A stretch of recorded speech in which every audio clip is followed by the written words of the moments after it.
नमस्कार, मैं हूं अशोक श्रीवास्तव और आप देख रहे हैं जानने का हक।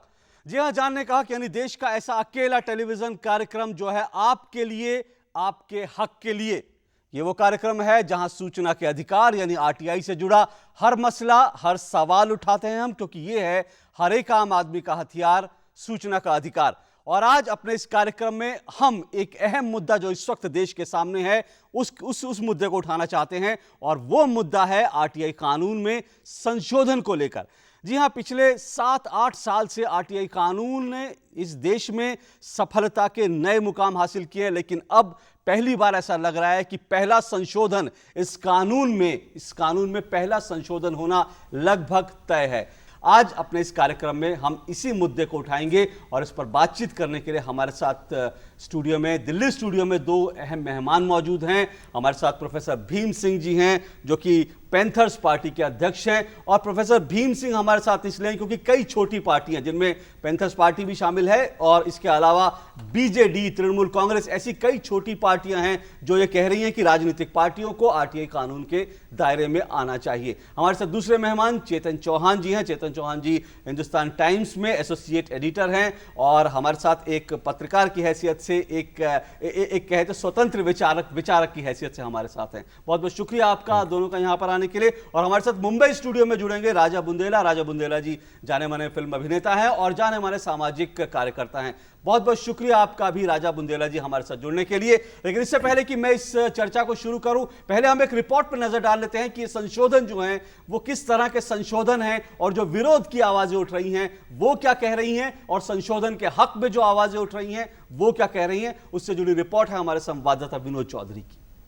बेहतर बनाने की आज़ादी की 67वीं वर्षगांठ पर लाल किले की प्राचीर से देश को संबोधित करते हुए प्रधानमंत्री डॉक्टर मनमोहन सिंह ने माना कि सूचना के अधिकार कानून से सरकारी कामकाज में सुधार आएगा। ये कानून अक्सर गड़बड़ी और भ्रष्टाचार को सामने लाता है और सुधार का रास्ता खोलता है। मुझे यकीन है कि आने वाले समय में आरटीआई की वजह से सरकारी कामकाज में और सुधार आएगा। लेकिन ऐतिहासिक आरटीआई कानून में संशोधन की तैयारी लगभग हो चुकी है। बीते सोमवार को कार्मिक, लोक शिकायत और पेंशन राज्य मंत्री वी नारायण सामी ने सूचना का अधिकार संशोधन विधेयक संसद में पेश कर दिया। प्रस्तावित संशोधन में आरटीआई कानून की धारा 2 में परिवर्तन का प्रस्ताव है, जिसके तहत सार्वजनिक संस्थाओं को परिभाषित किया जाता है। सरकार चाहती है कि धारा 2 में परिवर्तन किया जाए ताकि राजनीतिक पार्टियों को सार्वजनिक संस्था न माना जाए। विधेयक में स्पष्ट कहा गया है कि राजनीतिक दलों का स्टेटस किसी भी अदालत या आयोग के आदेश से प्रभावित नहीं होगा। ये प्रावधान 3 जून से लागू होंगे, क्योंकि 3 जून को ही सीआईसी ने राजनीतिक पार्टियों को आरटीआई के दायरे में लाने का आदेश दिया था। सरकार का तर्क है कि राजनीतिक दलों का गठन न तो संविधान द्वारा और न ही संसद के बनाए किसी कानून के तहत हुआ है। जन प्रतिनिधित्व कानून और इनकम टैक्स एक्ट में पार्टियों और उम्मीदवारों से जुड़े आर्थिक पक्ष में पारदर्शिता का प्रावधान है। आरटीआई में आने से राजनीतिक पार्टियों के कामकाज में रुकावट आएगी। विपक्षी दलों द्वारा आरटीआई के दुरुपयोग की आशंका है। विडंबना यह है कि चुनावी साल में एक दूसरे पर जमकर राजनीतिक हमले कर रहे तमाम राजनीतिक दल इस मुद्दे पर एकजुट हैं। हालांकि संसद से बाहर देश भर में आरटीआई कानून में संशोधन के खिलाफ सामाजिक और नागरिक संगठन विरोध प्रदर्शन कर रहे हैं। जो आज पैदा हो रहा है माहौल के पीछे से आपस में एक सहमति बना के संसद में कुछ संशोधन पारित कर लें, जबकि उनके पास रास्ते थे। सीआईसी के ऑर्डर को उनको ठीक नहीं लगता, तो रास्ता था कि कोर्ट जा सकते थे, रास्ता था कि बातचीत कर सकते थे, क्योंकि उन्होंने पहले आश्वासन भी दिया संसद में कि हम कोई भी संशोधन लाने से पहले बातचीत करेंगे। रास्ता था आज आने के लिए। हमने किसी के ऊपर गालियां नहीं दी, कुछ और नहीं कहा। हमने कहा आइएगा और अपनी बात रखेगा। और हम भी चाहते हैं कि राजनीतिक दल ताकतवर हो लेकिन जवाबदेह हो। लेकिन बड़ा सवाल ये है कि क्या सड़कों पर उठ रही ये आवाज संसद भवन के भीतर बैठे सांसदों तक पहुंचेगी? इस सवाल का जवाब आने वाले 7 दिनों में मिल जाएगा, जब संसद में इस प्रस्ताव पर चर्चा और वोटिंग होगी।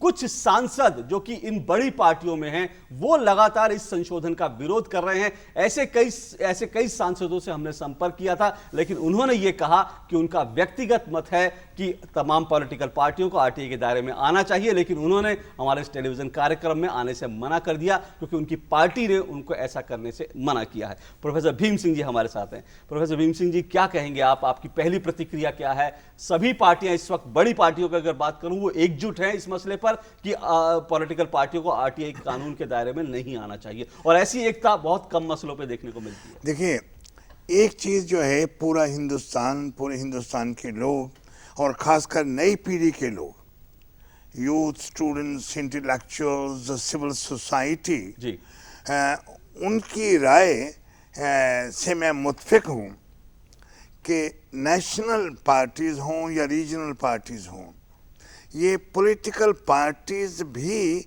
पब्लिक अथॉरिटी हैं इन द सेंस कि इस डेमोक्रेटिक सिस्टम में जो भी सरकारें बनती हैं, रियासत में हों या सेंटर में हों, वो पॉलिटिकल पार्टीज की बुनियाद पे बनती हैं।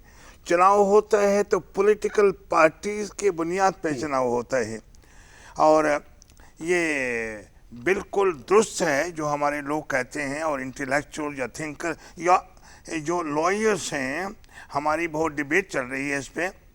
हमारा कहना है, मेरा मानना है कि ये पब्लिक अथॉरिटी है और हर पॉलिटिकल पार्टीज जो हैं, पार्टी है, इसको भी उतना ही जवाबदेह होना चाहिए लेकिन सरकार कहती है कि राजनीतिक दल का गठन संविधान के द्वारा नहीं हुआ है, किसी कानून के तहत नहीं हुआ है, तो हम लोग जो हैं इसमें आते हैं। ये बिल्कुल गलत है। राजनीतिक संगठन हो या कोई भी एक फ्री इंडिया में अंडर द कॉन्स्टिट्यूशन आर्टिकल 19 जो है, उसकी बुनियाद पर यूनियन बनाई जा सकती है, और जितनी भी ऑर्गेनाइजेशंस हैं, they are product of the constitution, they are product of the basic fundamental rights to form union, and और ये तमाम यूनियन जो हैं, इनको गाइड करता है पीपल्स रिप्रेजेंटेशन जो एक्ट है, वो करता है स्टैट्यूटरी। एंड देन जो इलेक्शन कमीशन ऑफ इंडिया है 324 धारा के तहत वो कंडक्ट ऑफ इलेक्शन जो है उसको मॉनिटर करता है। CIC का फैसला जो है उसको चुनौती देने वाले राजनीतिक दल अपना लाभ सोच रहे हैं, और लोगों को लगता है कोई चोरी छिपाने की कोशिश कर रहे हैं कि धन कहां से आ रहा है। राजा बुंदेला जी, आपको क्या लगता है, क्या वजह है? जैसा मैंने शुरू में कहा कि इतनी राजनीतिक पार्टियों में इस तरह की एकता बहुत कम मसलों पर दिखाई देती है, और इस मसले पर तमाम जो पार्टियां हैं वो एकमत दिखाई देते हैं। हालांकि कुछ छोटी पार्टियों में विरोध के स्वर जरूर उठे। आपकी क्या पहला प्रतिक्रिया इस पर? अब अचानक अपने आप को इस आरटीआई से अलग रखने का मतलब यह है कि कहीं ना कहीं आप अपनी पारदर्शिता नहीं रखना चाहते हैं, और अगर आप अपनी पारदर्शिता नहीं रखना चाहते तो जनता फिर आप में कैसे विश्वास करेगी?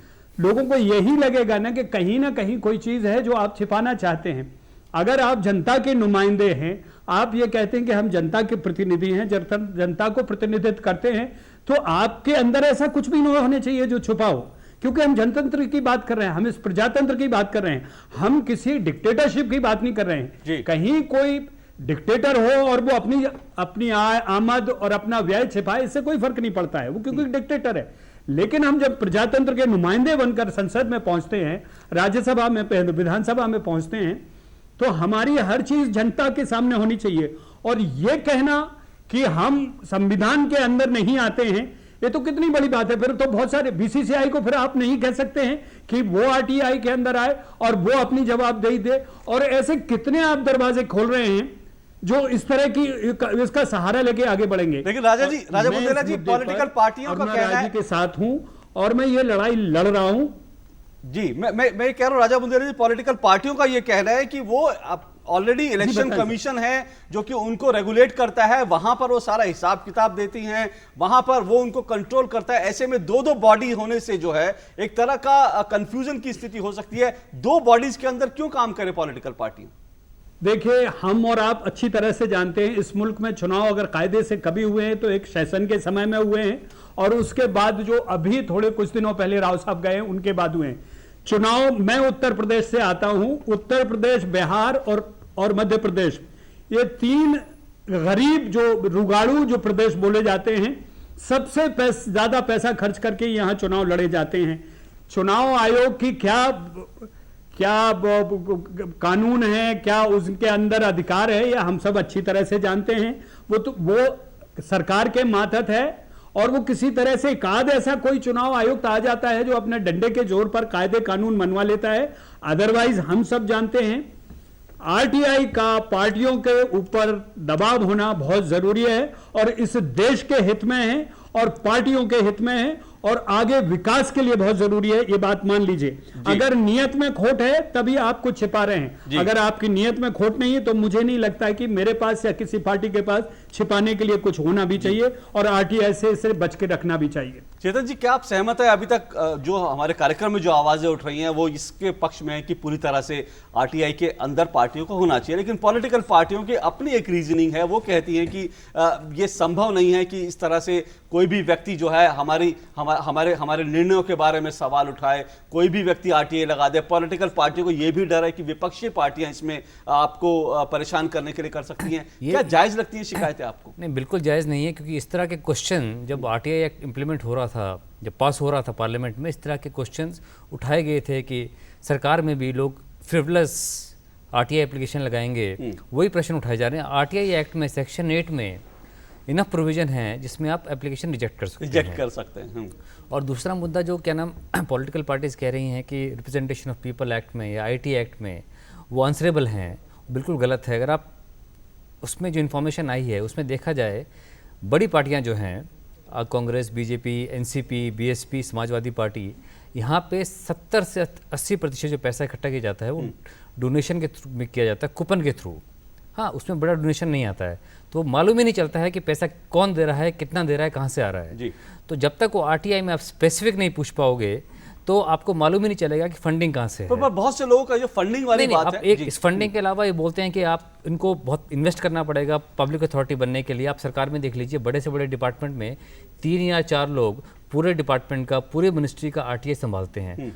ये एक भ्रमिता फैलाई जा रही है पार्टी की तरफ से कि बहुत इन्वेस्टमेंट करना पड़ेगा और बहुत फ्रिवलेस एप्लीकेशंस हैं। आप सरकारी विभाग से तुलना करें, पर यहाँ सवाल है पॉलिटिकल पार्टियों में कोई भी व्यक्ति अगर क्योंकि पॉलिटिकल पार्टियों का इंटरेस्ट और उसका लोगों से जुड़ाव होता है। अगर कल को कोई व्यक्ति टिकट मांगेगा और उसको टिकट नहीं दी जाएगी तो वो 10 तरह की आरटीआई लगाएगा, वो अपने समर्थकों से वो आरटीआई लगाएंगे कि आप मुझे जवाब दीजिए, मुझे टिकट क्यों नहीं मिली। सेक्शन 8 में प्रोविजन है कि जब तक डिसीजन फाइनल ना हो जाए, जब तक वो इम्प्लीमेंट ना हो जाए, उसमें आप एप्लीकेशन रिजेक्ट कर सकते हो। सीआईसी के ऑर्डर भी हैं उस पर अलग अलग गवर्नमेंट डिपार्टमेंट्स के लिए। तो ऐसा नहीं है कि आपने एप्लीकेशन लगाई तो आपको इन्फॉर्मेशन देना मैंडेटरी है। आप पब्लिक अथॉरिटी के पास हक है कि वो एप्लीकेशन रिजेक्ट कर सकता है। उसके बाद एप्लीकेंट को बहुत लंबा एक लीगल प्रोसेस शुरू करना पड़ेगा जिसके थ्रू उसको इन्फॉर्मेशन मिलेगी। दूसरा मेरा बड़ा मुद्दा है कि पॉलिटिकल पार्टीज पर जब सीआईसी का ऑर्डर आया तो वो अमेंडमेंट के लिए चले गए। आप किसी और पे डिस्कॉम पे आया, सेबी पे आया तो उनको हाई कोर्ट जाना पड़ा। मैं ये पूछना चाहता हूँ कि पॉलिटिकल पार्टी ने लीगल प्रोसेस क्यों नहीं अपनाया और इस शॉर्टकट मेथड से क्यों अपने आप को बचाने की कोशिश कर रहे हैं। लीगल प्रोसेस अपनाते, सुप्रीम कोर्ट तक जाते, अगर वहाँ पे बात नहीं मनती फिर अमेंडमेंट करते तो बात माना जाता है कि लीगल प्रोसेस अडॉप्ट किया है। लेकिन पॉलिटिकल पार्टीज ने एक बिल्कुल शॉर्टकट अपनाया कि इमीडिएटली उनको रिलीफ मिल जाए। मैं सीधी सी बात करता हूँ कि इलेक्शन कमीशन ने 25 लाख रुपया मैक्सिमम फिक्स किया है एक लोकसभा चुनाव के लिए। 25 लाख और कोई चुनाव नहीं लड़ा मैक्सिमम। और छोटी पार्टी के लिए यानी गोवा की तरह 16 लाख तक भी है। एक एमपी जो अगर 5 साल मेंबर पार्लियामेंट रहे तो 30 लाख रुपया उसकी पूरी आमदनी बनती है, यानी एक पैसा भी खर्च नहीं करे। और इसमें और मैं बता दूं, उधमपुर कंस्टिट्यूंसी मेरी कंस्टिट्यूंसी है, यहाँ 2000 पोलिंग स्टेशन है। आखिरी दिन में 20 लाख रुपया चाहिए, आखिरी बैनर, पोलिंग एजेंट्स, पोलिंग का खर्चा, शराब को छोड़ के, खाना पीना छोड़ के, ब्राइब छोड़ के 20 लाख हर एमपी का जो जीतने के लिए लड़ता है।